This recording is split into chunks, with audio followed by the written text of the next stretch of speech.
Cedric Maxwell podcast is brought to you by PrizePicks. It's another episode of the Cedric Maxwell podcast. I am Joseph Pavone alongside Cedric Maxwell. We got the episode we've been waiting for, Max, of the new Celtics documentary on HBO. So we got to break that one down in this episode. Episode 4, Great Hope Period. So, of course, Celtics fans out there know what that means.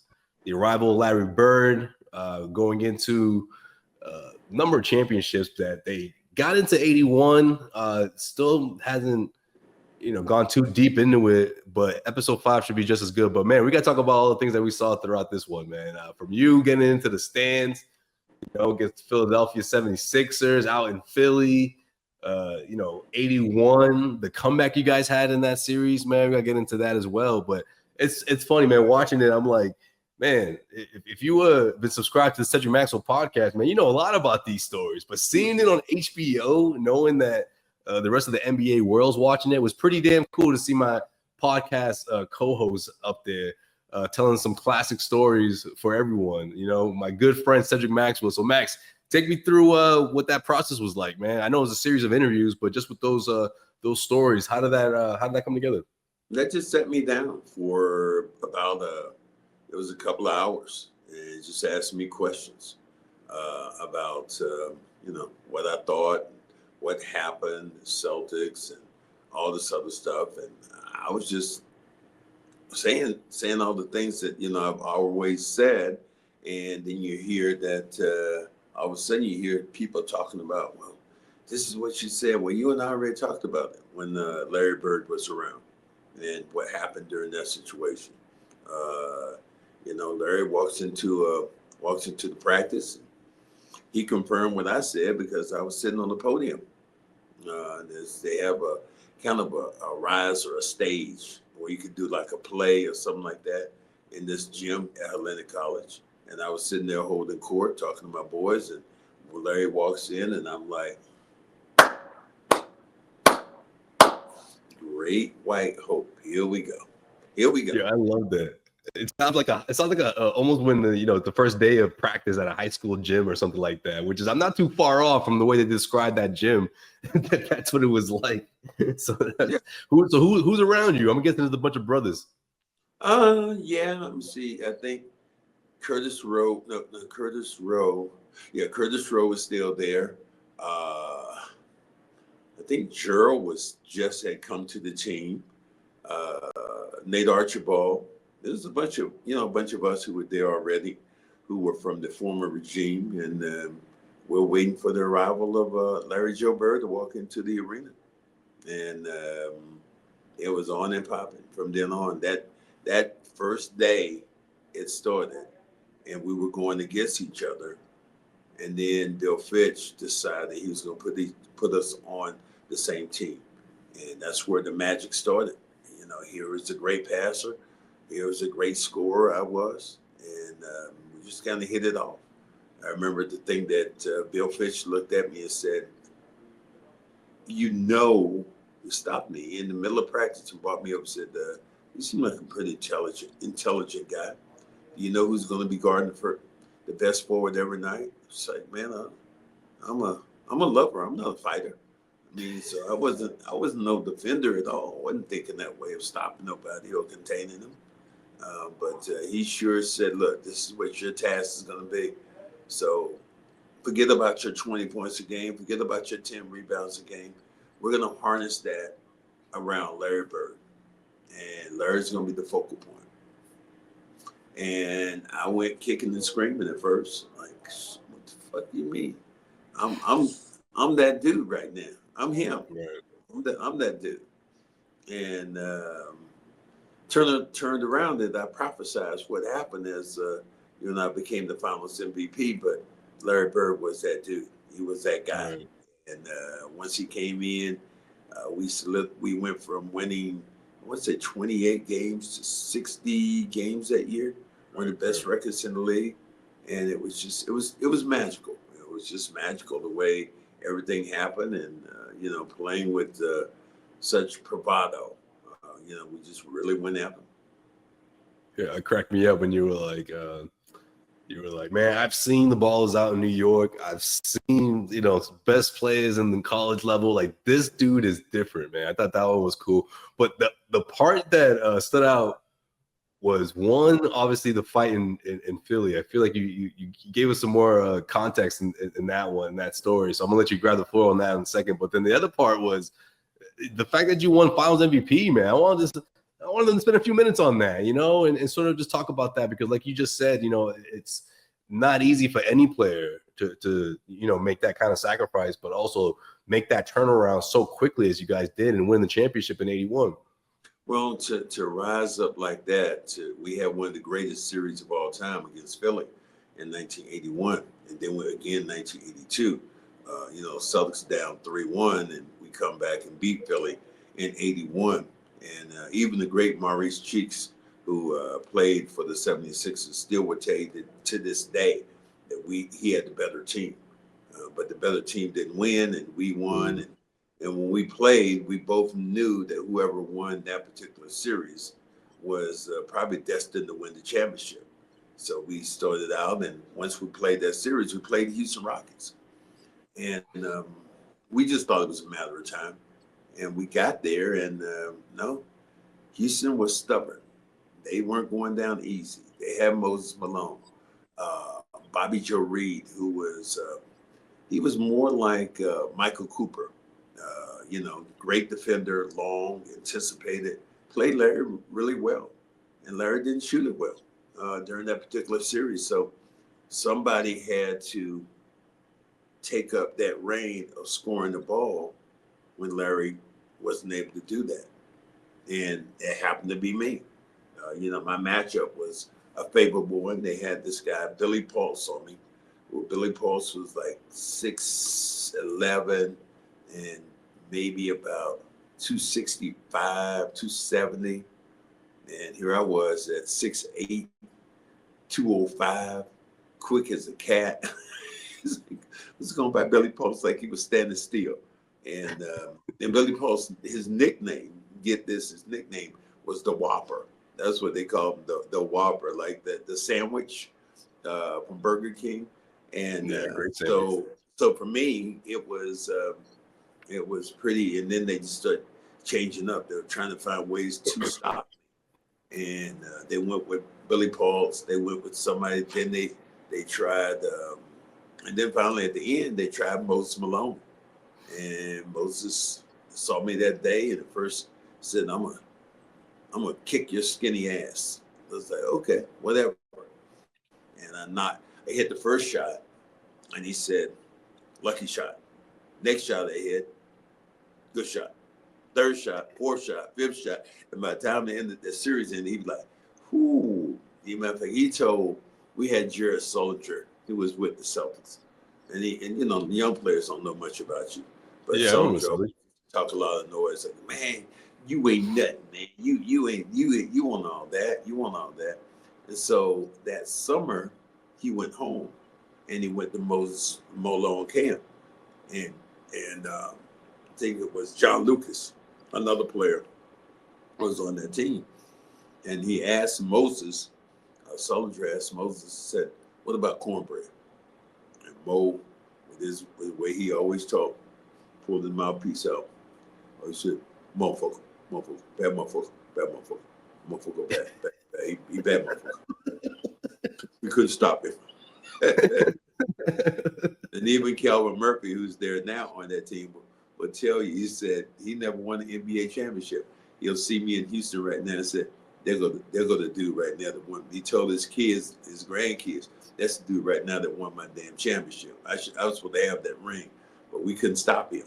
And so yeah, it was pretty cool when you think about who you were and what you did, and you put me in a back seat when you were Bill Fitch, but I was able to emerge into a front seat because of my ability to get to the moment, score the ball, and I was the I think that year I led the league in field goal percentage.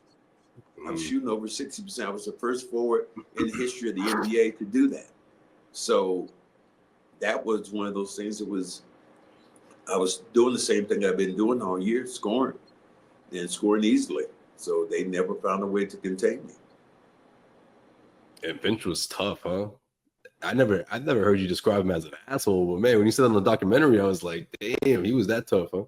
He was. ML Carr even went further. ML Carr, they asked him, ML Carr was talking about Bill Fitch, and they asked him some questions, and he said, ML Carr said, Bill Fitch was a jerk. And then the man said, well, ML, Bill is dead. He said, well, he's a dead jerk. I was like, damn. I said, but he was a really hard-nosed coach, and the only what his downfall was that Bill did not know how to let go. He wanted us to be like the same team, the same kids that when he came to our team in '81, he wanted us to be the same people. And we evolved, and he didn't evolve as a coach. And that probably was his biggest mistake of just not, and those small things. For instance, if we were at Madison Square Garden and we stayed in New York after a game, we had to essentially go all the way. If you had a friend there after the game, you couldn't go out and meet your friend and talk to him and then go out in the city. You had to get back on the bus, go all the way back across town, and then and once you get off the bus, then come all the way back to Madison Square Garden to be with your friends or your family. And ML hated that, and a lot of players started to resent that, along with me and everybody else. He just wouldn't let go. I could see early on him doing that, but later on, as we became players and men, that was his biggest mistake. Right. All right, we're gonna get into the what went down in Philly, the fisticuffs that happened with you and someone in the stands in 1 second. First, we got to pay these bills, man. Give a shout out to our good friends over at Gametime. Download the Gametime app. Episode of the Cedric Maxwell podcast is brought to you by Gametime, and they're trying to get you some of the best deals around. All right, whether it's concerts, whether it's you're into the theater, or of course to see those Celtics. Right, you got the Phoenix Suns going to be in town soon. All right, if you haven't been to the Garden yet, if you haven't seen what that banner looks like, the champions, the 2024 championship banner. Well, this is a good opportunity for you to see that. Right, you got.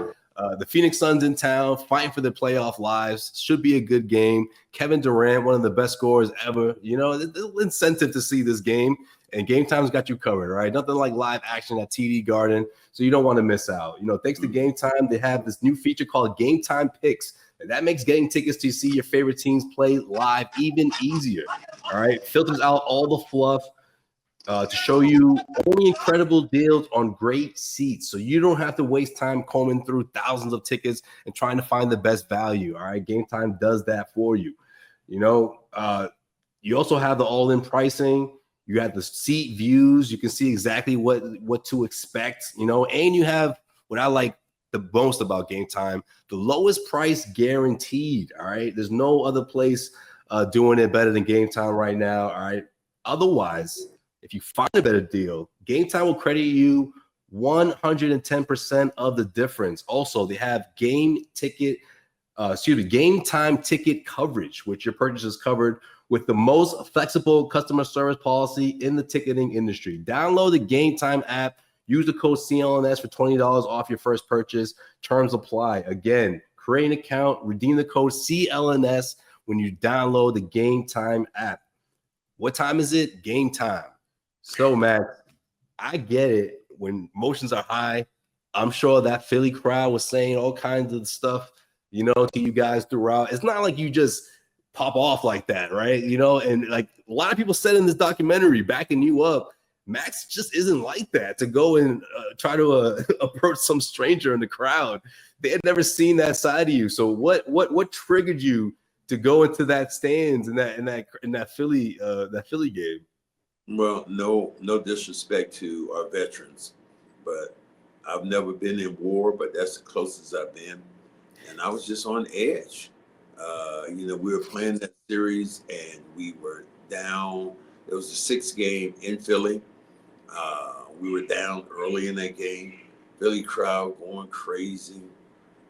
We could never get any leverage, a foothold. And I got knocked into the stands by Daryl Dawkins, into this guy. And when I ran into him, you could clearly see I bumped into him. He's like, get back in the fucking game. And I jumped over this photographer, but by the time it registered what was said, I was like, oh shit, oh hell no. So I just flew back in there with a vengeance, man. It was crazy. It was crazy.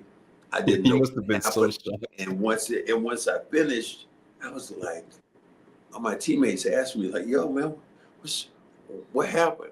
And you could easily see me going, man, fuck that shit, and let's play. And there wasn't any. That's in the past. Don't worry about that. Yeah, there weren't any NBA rules about kicking me out of the game, and we were down at that time. I think we were down probably about like 16, and then the other thing that happened was that it was a guy, Dave Zinkoff, who is the great public address announcer for the 76ers, goes on and says, just before all that happened, he goes on and says, tickets will go on sale right after this game. It wasn't even over, wasn't he? And and then that just cranked us up that much more. We've got on edge that much more. And that's all I remember. I just remember it. It was really crazy because it was one of those things where once it happened and I was dribbling the basketball or I touched the basketball, I know how Kyrie felt. I know because people were boo, I touched the ball, I score, I do whatever I did, the people started booing me. And I had never had that before, that kind of hatred towards me. And once it happened, remember the great Chuck Daly was there. He was assistant coach for Billy Cunningham. And behind the bench, there was a black gentleman. It was a black dude, probably maybe around about my age. And he was talking loud noise. He said, man, I'll come out there, I'll kick your ass. I said, dude, if you come out on this court, you're going to get the worst ass beat that you ever want to see. And Chuck Daly heard all this, and he said, whoa, cornbread. Now, Max, that man right there, he's a killer. And I turned to Chuck Daly, and they looked him in the eye, and looked that dude in the eye. I said, Chuck, and went up to him real close. I said, I'm a killer. And Chuck Daly said, carry on. Dude, I was on edge. It looked like I was, when you said Custer was at the Bighorn and all the Indians were coming at him. I felt like that. I just felt like that way. Like, whatever you want to do, man, as far as you want to go. If I got to die up in here right now, so be it. This will be my last game, but it's on and popping. Well, that's it though. It sparked a comeback. You know what I mean? Sometimes when you just backs against the wall, you react like that. You're like, you know what? I gotta back this shit up. And that's exactly what you did, and triggering that comeback. So that was documented as well. Not only the event, but what happened after it. It sparked a big comeback from you guys in Philadelphia, which in those years was not an easy place to play. Well, it wasn't for us. We had lost some crazy number of like 15 games or something in a row to the 76ers at their home. So for us to come back in that game, in that particular game, being down by 15, 16 points, and come back in it, was absolutely, we galvanized as a team. And like I said, we just have a spark. We had a resolve. And you can see the plays that were happening. Guys were getting knocked off the ball. It was as physical basketball as it could be. Guys throwing cups of water. It wasn't a basketball game. It was rollerball. We were just like, whatever you want to do, dude. Whatever you want to do, wherever you want to take it, that's where we're gonna go. Do you feel like it was sort of that benchmark where it was like, okay, we beat these guys, we're beating anybody in the finals? Like, had that feel to it? Yeah, definitely. we beat Philly, we knew we were going to win the championship. We knew we were going to win. And I think everybody else knew that we were going to win. I think as much as Houston played, Houston was not as good as we were. And we were going to beat them, and we're going to win the championship. Now, who was going to lead us, that was a whole nother story, like I said, because Larry just didn't have a good shooting game. But here's the thing that Larry Bird did, to his credit, and you tell all young players, Larry Bird in that series averaged a triple-double. He didn't shoot the ball well, but he had it's like 14, 15 rebounds, damn near 10 assists, and averaged probably about 15 points a game. So he was dramatic. I mean, the difference was game 5 that we played in Boston against Houston. I'll just go up a little bit. Was one of those games that had pissed me off. It was 2-2, and we came back to Boston for game 3, and I was heated, getting heated. And then you mean game 5, right? You're talking about 2-2? In that game, they couldn't have stopped me if they'd had guns. I had 28 and 15 in that game. And I remember coming out of the game and almost brought tears to my eyes. I remember Bill Russell was doing that game for CBS. Oh, that's right. He did the finals. And he looked at my stat line. And I was coming out the game. He said, and he was referring to me. He said, "Who do you think he is? Moses?" With my 28 and 15. And that was a key game. That was game number 5, yeah. Number 5. Yeah. 5, and then we went to Houston and won game number 6. What was the Garden like? Did you feel a big difference compared to the year before? Electric, even more so. Yeah. But I think it was more electric against Philly. Because we won game 6 back in Philly, but we didn't win the Eastern Conference Championship there. We still had to come back to Boston and win game 7. And it was a dramatic. I mean, those last 4 games that we had against Philly, they were 1- and 2-point games. Even the last play of the last game, they tried to throw a lob play to Dr. J, and it hit the top of the backboard, and I knocked the ball up in the air, and the game ended, and it was just pandemonium. What people don't realize is that all the people ran out on the floor.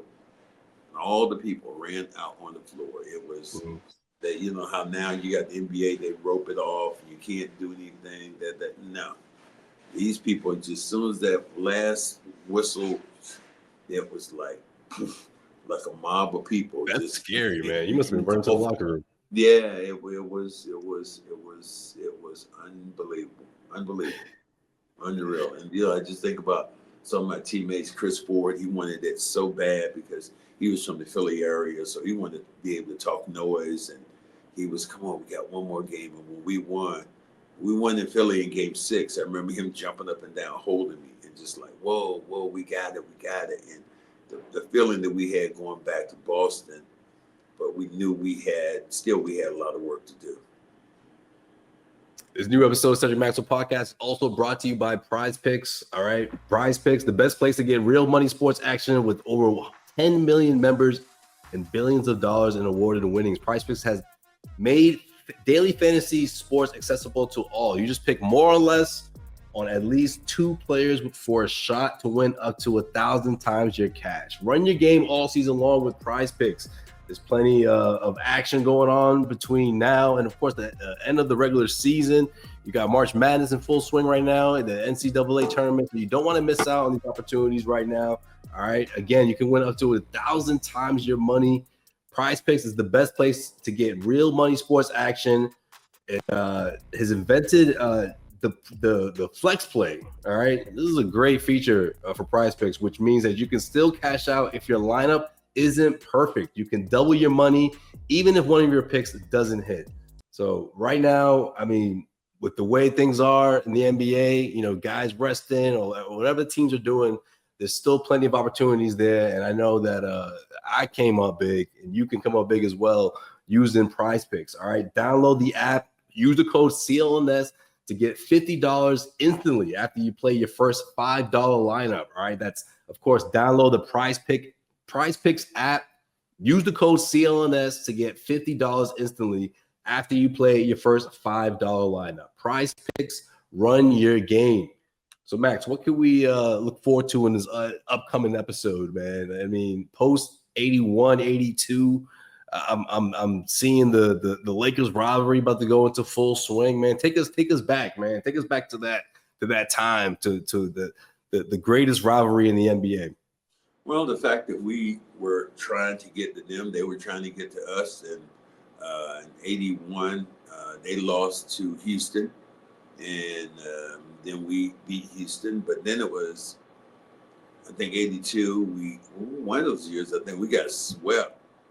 And then Bill was out, and then it was 83. I think Philly won, and then we turned around in 84, and that's when we got to we won. We beat the Lakers. So it was just anticipation of two Rams who were about to butt heads. The greatness of Larry Bird, the greatness of Magic Johnson. You know, I've said this on air many times before. It's just I felt bad because I had to essentially show my black card. What I mean by this is just my blackness, because it was challenged because we played for the Celtics, which were a white team, but we had 4 starters who were black. So they discounted, who we were as people. They discounted us with our race, and it was more about Larry versus Magic. I understood that, but it's still, there were a lot of people of color who didn't like us because we were in Boston. And that was just plain and simple. A lot of people who were in your area, the Dorchester, Roxbury, Mattapan.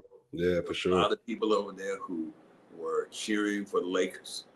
And so it was, and then the only reason they cheered because it was a black and white thing. Yeah.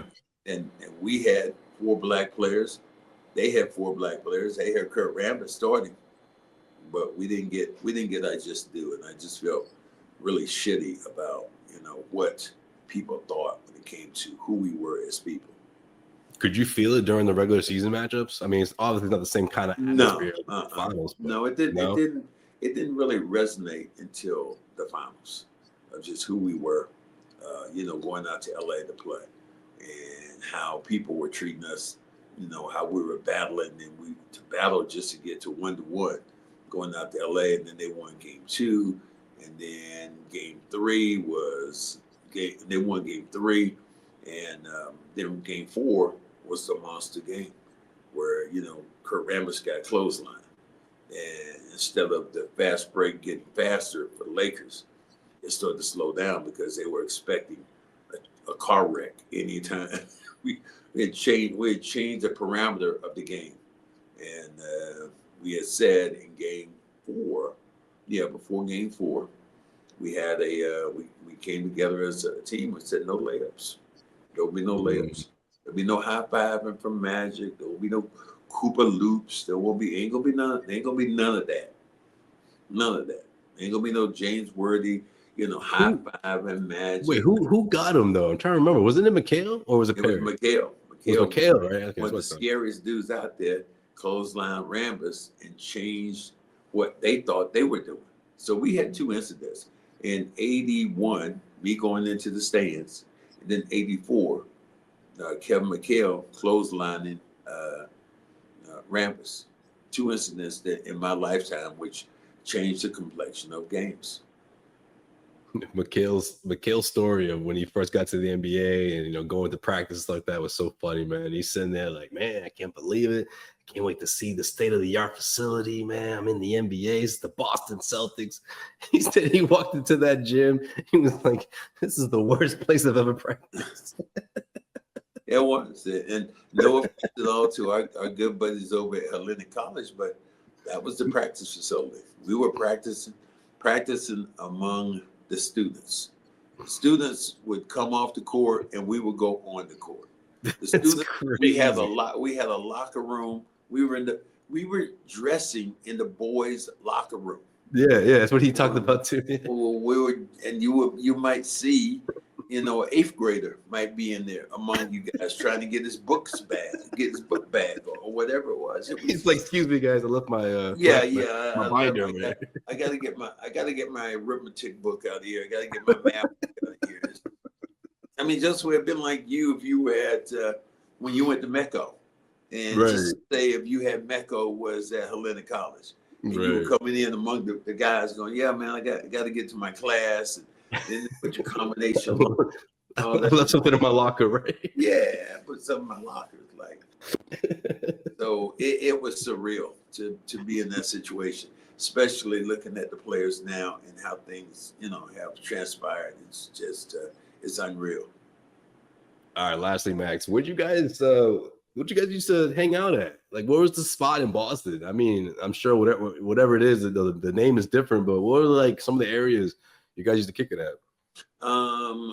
Sanders had a club in Back Bay. It was called Satches. Okay. That's not the same as Slade's, right? Because Slade's is different from Bill Russell's, right? It's a different place. This was over in Back Bay, a little area back there, but he had a club, and I would frequent the club, and if I came, then Robert would come. Now Larry wasn't there, but a bunch of the people of color, we were always going there hanging out. We had a great time. We were celebrities coming in. There was another place that my fiance at that time, Renee, my mother of my children, wanted me to take her out. And there was a place called Jason's, which wasn't far from there. And I said, Renee, you don't want to go out with me. And we went to Jason. No, I want to go out. We go to Jason's, and literally, she was buffaloed. She was trying to talk to me, and people were walking all over. And she walked out of there. She said, "You ain't never got to take me back there again." That was it. So we were, we were big time, man. Mama would say, whether we were big time celebrities dealing with, Boston was a smaller city when it came to that. It wasn't the Patriots. It wasn't the Red Sox. It wasn't the Bruins.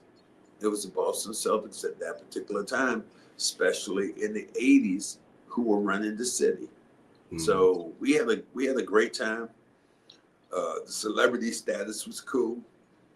A lot of stuff went along with it, but had a good time. Absolutely, man. We'll dive back into this conversation in the next episode, of course. But again, after the next episode of Celtic City on HBO, brand new documentary, 9-part series, episode 5 will air next Monday. So we'll pick up this conversation where we left off, maybe in 2 episodes or so, man. We'll try to sandwich these in between some fun content we have coming for you guys between now and the postseason. Of course, we'll talk a little Celtics, here and there. But Max, man, this is the stuff I really want to get into this week, especially with this episode and this era that they're chronicling right now on HBO, man. It should be fun. Well, it's great to have it. Maybe one day you asked me a lot of times, did you see the episode? I said, just like we had a game last night. How could I see an episode? We played. I knew the answer to that question too. I should have known, man. No, I haven't seen any episodes. Only episodes I saw was when they had the premiere of it